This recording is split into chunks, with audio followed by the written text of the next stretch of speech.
Today we're going to cook the centerpiece on the Swedish Christmas table, the Christmas ham.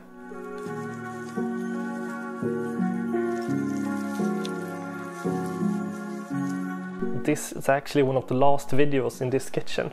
The Swedish Christmas ham is dressed with mustard. I know that some people in England dressed it with a honey glaze. That also sounds pretty good actually, but I'm gonna just go with the traditional Swedish Christmas ham. And it's really few ingredients. You need your ham, of course. You need a yellow egg yolk, some breadcrumbs, and mustard. I'm actually mixing here a more rough mustard with the mustard seeds in it. It's a little bit sweet, it's a little bit spicy, and also this is my version. I like to put a little bit of Dijon mustard in it.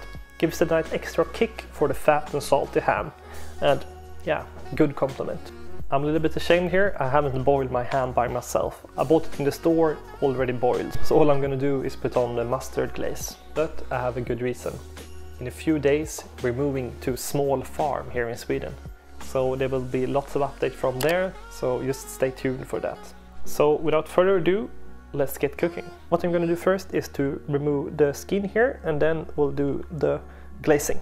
And I'm actually using a small knife here. If you boil this by yourself, it's much easier to remove this skin when it's still hot. But what I like to do is just go from the top and then just removing the top skin layer.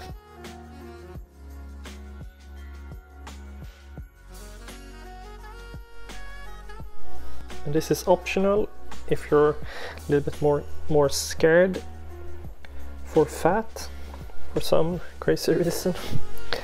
Take away the extra fat and it's okay. It really gives a nice flavor to have the fat still there. And what I like to do is just put it on an oven safe plate directly, like that.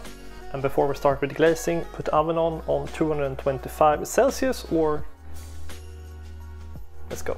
This is a smaller ham, around 1 kilo. If it was a normal sized ham for around 2 kilos, I would use the double. So double is 2 egg yolks and more mustard. For a 1 kilo one, I'm going in with around 2.5 of the more rough mustard with the seeds still in it. Also 1 generous teaspoon of the Dijon. Give this a nice whisk. The mustard topping is ready. And this is no exact size. Smear it on top pretty much everywhere. And then after that we're going to put the breadcrumbs on top. What I like to do is just start with the top here and then yeah, start smearing.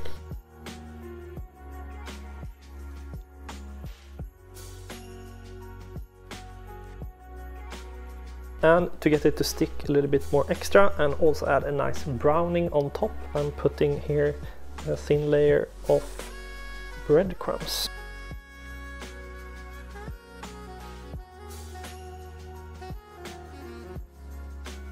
And now when the onion is hot, it's time to put it in. I'm putting it in on around 7 minutes or until you get the golden brown crust on top.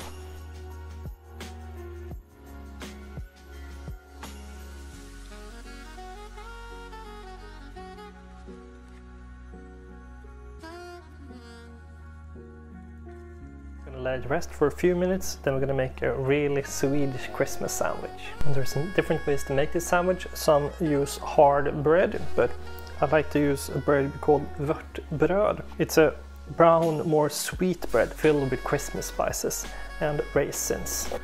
Of course, some butter.